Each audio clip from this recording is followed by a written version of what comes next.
ஆதிதிராவிட மக்களுக்கு பல ஆயிரம் கோடி நிதி செலவிடப்படாமல் ஒன்றிய அரசுக்கு திருப்பி அனுப்பிவிடப்படுகிறது.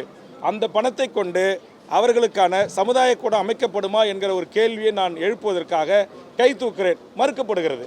இது எந்தவித ஜனநாயகம்? ஒன்றிய அரசு இப்படி செய்திருக்கிறதே, தமிழர்கள் இந்தியர்கள் இல்லையா என்கிற அளவில் சில கேள்விகளை எழுப்புவதற்காக நான் பேச எழுந்த ஒரு நிமிடத்திற்கு முன்பாகவே பேரவைத் தலைவர் அவர்கள் நன்றி மட்டும்தான் சொல்ல வேண்டும், நீங்கள் பேசக்கூடாது என்று இடையில் குறுக்கிட்டு மறுத்தார்.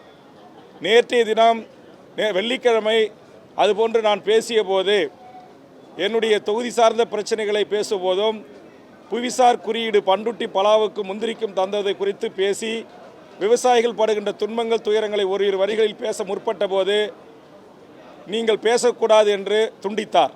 பொறுத்து கொண்டேன். அதற்கு பிறகு அன்றைய தினம் கேள்வி நேரத்தில் நான் ஒரு துணை கேள்வி கேட்பதற்காக கை தூக்கி கேள்வியை கேட்க தொடங்கினேன்.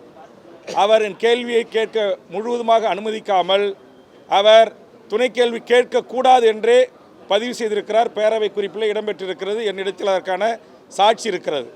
இது எந்த விதமான ஒரு ஜனநாயகம் என்பதை இன்றைய தினம் பேரவையில் இரு கைகளை கூப்பி பேரவைத் தலைவரை நோக்கி பெரும் கும்பிடு போட்டுவிட்டு நான் என் வருத்தத்தை பதிவு செய்துவிட்டு வந்திருக்கிறேன். இது ஒரு ஜனநாயக மாண்பல்ல.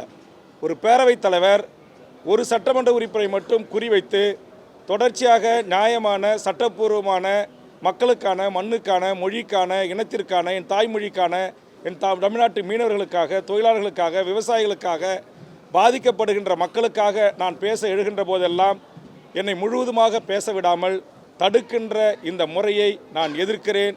ஆதலால் இன்றைய தினம் எனக்கு இந்த வாய்ப்பு வழங்கப்படவில்லை என்பதால் நான் பத்திரிகை ஊடக நண்பர்களுக்கு மூலமாக இந்த செய்தியை நாட்டு மக்களுக்கு தெரியப்படுத்த வேண்டும் என்கிற நோக்கில் உங்களை சந்தித்து இந்த செய்தியை சொல்லுகிறேன். மாண்புமிகு தமிழ்நாடு முதலமைச்சர் அவர்கள் இதில் தலையிட்டு பேரவைத் தலைவர் சக சட்டப்பேரவை உறுப்பினர்களை, அமைச்சர்களை அவருடைய பாணியிலேயே உரிமையிலேயே பேசி கொண்டிருக்கிறார். முழுவதுமாக பேச அனுமதிக்க மறுக்கிறார். நான் பேசினால் எனக்கு வாய்ப்பு கிடைக்கவில்லை. ஆனால் முன்வரிசை தலைவர்கள் பல பேர் பல நிமிடங்கள் பல மணித்துளிகள் தொடர்ந்து பேசுகிறார்கள். ஆக நான் என்ன குற்றம் செய்தேன்? விதிகளை பின்பற்றி மரபுகளை பின்பற்றி குரலற்ற மக்களின் குரலாய் என் குரல் ஒலிப்பதை பேரவைத் தலைவர் ஏன் முழுவதுமாக அனுமதிக்க மறுக்கிறார் என்பதற்கான விடையை மாண்புமிகு தமிழக முதலமைச்சர் அவர்கள் இடம் முறையிடுவேன்.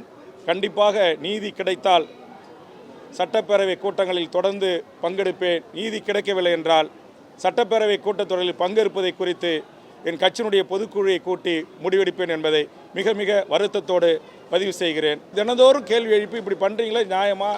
இதுக்கு நான் கவன ஈர்ப்பு கொடுத்துருக்கேன், என்னை எடுக்கலை. இதுக்கு நீங்கள் மற்றவர்களுடைய கவன ஈர்ப்பை மட்டும் எடுக்கிறீங்க. அப்போ அதில் என்னுடைய பெயரை சேர்த்து அறிவிக்கணும், அதுவும் அறிவிக்க மறுக்கிறீங்க. அப்படி என்று நான் சட்ட ரீதியாக விதி பிரகாரம் கேட்பதில் அவருக்கு உடன்பாடு இல்லை போல். அதனால் அவர் தொடர்ந்து எனக்கான வாய்ப்பை மறுக்கிறார். இது மிகப்பெரிய வருத்தத்தை ஏற்படுத்துகிறது. பார்க்கிற பார்வையிலேயே ஏன் உங்களை பார்க்குறாரு சபாநாயகர்? அதை நீங்கள் அவர் தான் கேட்கணும். கூட்டணி கட்சியாக இருந்து கேள்வி கேட்குறீங்கிறதுனால அவர் கோவமா இல்லை வேறு ஏதாவது இது அறையில் பேசுகிறப்ப என்ன வேறு எந்த பிரச்சனையும் இல்லை. அறையில் பேசும்போது வாங்க உட்காருங்க, காஃபி சாப்பிடுங்க, தேநீர் சாப்பிடுங்க எல்லாமே சொல்கிறாரு. நல்லா சிரித்து நல்லா பேசுகிறாரு. ஆனால் உள்ளே வந்த பிறகு கை தூக்கும் போது நான் தலையாட்டுறாரு. நீங்கள் மாடத்தில் உட்காந்துருக்க பத்திரிகையாளர் பார்ப்பீங்க, நான் கொடுக்குறேன் பாரு. ஆனால் கீழே குனிஞ்சிக்கிட்டு அடுத்த கேள்விக்கு போய்ட்டு கொடுக்க மாட்டார். பாஜக போல ட்ரீட் பண்ணுறாரு அவங்கள இல்லை எப்படி என்னவா ட்ரீட் பண்ணுறாங்க? வேறு கட்சியே இல்லையா உங்களுக்கு ஒப்பிடும் போது?